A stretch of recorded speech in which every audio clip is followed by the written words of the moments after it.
गीत की शादी रॉकी से होती है। रॉकी और लकी दोनों भाई जिनका आपस में बड़ा प्यार होता है। अरे वाह भाभी, क्या खाना बना है। अब तो घर में ही होटल वाला स्वाद रोज मिला करेगा। अरे लकी, तुम अभी जानते नहीं हो मुझे। तुम बस डिश का नाम बोलो, मैं तुम्हें इसी किचन में बना कर खिलाऊंगी। चढ़ा रहा है तुम्हें ये, और तुम भी ना। गीत रॉकी के छोटे भाई को दोस्त की तरह मानती।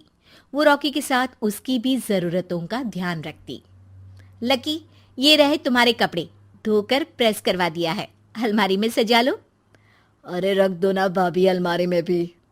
हाँ हाँ, सब भाभी करेगी तो तू क्या करेगा। रहने दीजिए ना माँ जी, शादी हो जाएगी तो खुद ही सुधर जाएगा। अरे रहने दो यार, तुम दोनों मेरे कपड़े यहीं पे रख दो। एक कपड़े अलमारी में रखने को क्या बोल दिया, शुरू हो गई। एक दिन, रॉकी सुनिए ना, कल जल्दी आ जाना, मुझे मायके जाना है, या सुबह छोड़ दीजिए और शाम को लेकर आ जाना। अरे नहीं नहीं, कल तो बिल्कुल पॉसिबल नहीं है, कल मीटिंग है। तुम लकी के साथ चली जाओ ना, और उसे कह देना कि शाम को लेकर भी आ जाएगा। लकी भाभी को लेकर मायके जाता है, शाम को लेकर भी आता है। आते वक्त, लकी, तुम्हारे लिए मैंने एक लड़की देखी है, बहुत सुंदर है। अच्छा, क्या बात है भाभी, मुझे भी दिखा दो। और उससे भी पूछ लो कि मुझसे शादी करेगी ना। इतनी सुंदर होगी तो मुझसे क्यों शादी करेगी भाभी। अरे वाह, क्या बुराई है तुम में, इतने अच्छे हो दिखने में। हाँ, बस अपनी भैया से थोड़ा कम हो। हाँ भाभी, आपको तो भैया से अच्छा कोई लगता ही नहीं है। लकी, तुम्हारे भैया हैं ही लाखों में एक। रात में दोनों घर आते हैं, लेकिन थोड़ी ही देर में उनके घर रॉकी की मौत की खबर आती है। हे भगवान, ये क्या हो गया। मेरा बेटा मुझे वापस कर दो। सब मिलकर माँ और गीत को संभालते हैं। एक दिन, गीत बेटा, अब तो रॉकी रहा नहीं। तू देख ले, अगर मायके जाना हो तो। गीत कुछ नहीं बोलती और कमरे में चली जाती है। एक दिन बुआ सास उन लोगों के घर आती है। अरे भाभी, किसकी नजर लग गई आप लोगों के घर में। मुझे तो लगता है कि इस लड़की के ही पैर ठीक नहीं है, तभी तो आते ही हमारे घर का चिराग खा गई। बुआ सास की बात सुनकर गीत को रोना आ जाता है। वो अपने कमरे में जाकर जोर जोर से रोने लगती है।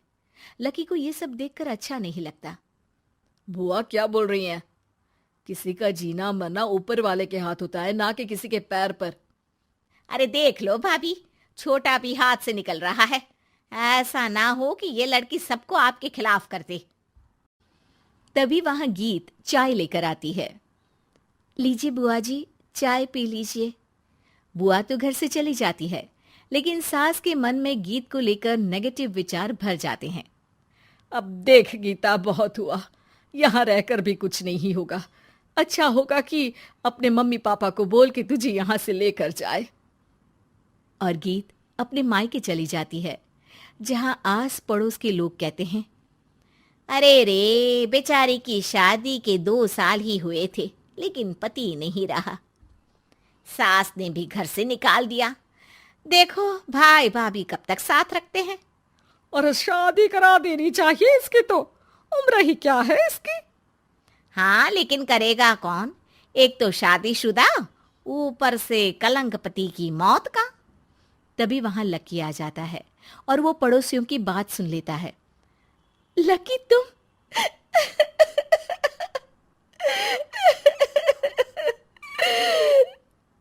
भाभी, ये जमाना आपको जीने नहीं देगा। लेकिन आप चिंता मत करना, मैं आपको आपके हिस्से की सारी खुशियां दूंगा। लीजिए, माँ ने आपका ये बैग भेजा है। इसमें आपके जरूरी सामान है जो वहीं रह गए थे। लकी देखता है कि गीत को ससुराल से लेकर मायके तक हर जगह सिर्फ ताने ही सुनने पड़ते हैं। वो सीधे अपनी माँ के पास जाता है। माँ, एक बात सुनो, ये कहाँ का न्याय है। एक लड़की जो छोटी सी उम्र में अपना पति खो चुकी है, वो अब दुनिया के ताने भी झेल रही है। यार, ये तो गलत है ना माँ। हमें भाभी का सपोर्ट करना चाहिए।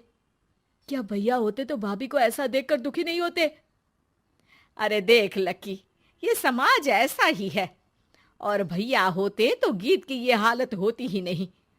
बिना पति के औरत को तो ये सब झेलना ही पड़ता है। लेकिन कोई तो जरिया होगा ना माँ। भाभी भी हमारे परिवार का हिस्सा है, हम कुछ तो कर सकते हैं ना उनके लिए। हिस्सा है नहीं, हिस्सा थी। और अब तू ज्यादा ना भाभी भाभी करना बंद कर दे, समझा? कुछ दिन ऐसे ही बीतते हैं और एक दिन लकी देखता है कि गीत उसके ही कॉलेज में पढ़ने आई है। अरे भाभी, आप यहाँ कॉलेज में कैसे?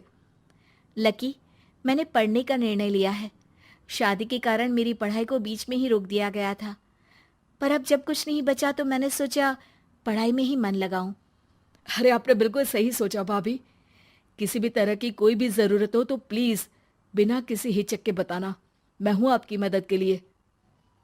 लेकिन कहते हैं ना, गीत की जिंदगी में सब कुछ बहुत दिनों के लिए ठीक नहीं रहा और एक दिन क्लास में, अरे ये विधवा है, इसकी तो शादी हो चुकी है। क्या बात कर रहे हो? हमारे साथ तो बैठकर ऐसे पढ़ाई करती है जैसे बच्ची हो। अरे बच्ची नहीं, बहुत शातिर है ये।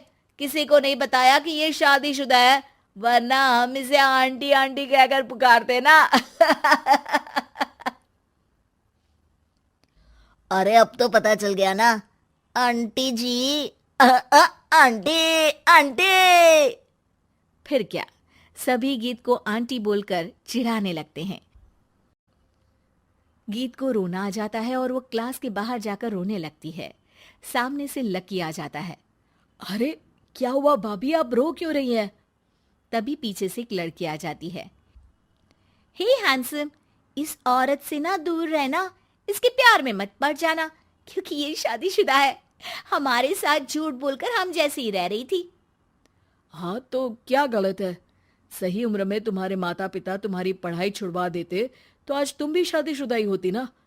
और इनका पति नहीं रहा, उसमें इनका क्या कसूर? अरे कोई अपने जीवन को नई शुरुआत दे रहा है तो तुम लोगों को क्यों मिर्ची लग रही है? अरे तुझे बड़ी दया आ रही है, कर लेना तू शादी।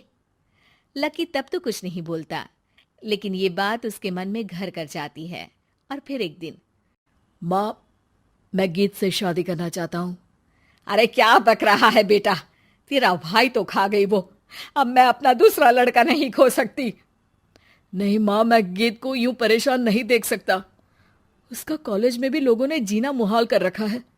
मैं उनसे शादी कर उन्हें फिर से इस घर की बहू बनाऊंगा। तुम मानती हो तो ठीक है, नहीं तो मैं घर छोड़कर चला जाऊंगा। अरे मुझे मंजूर है बेटा।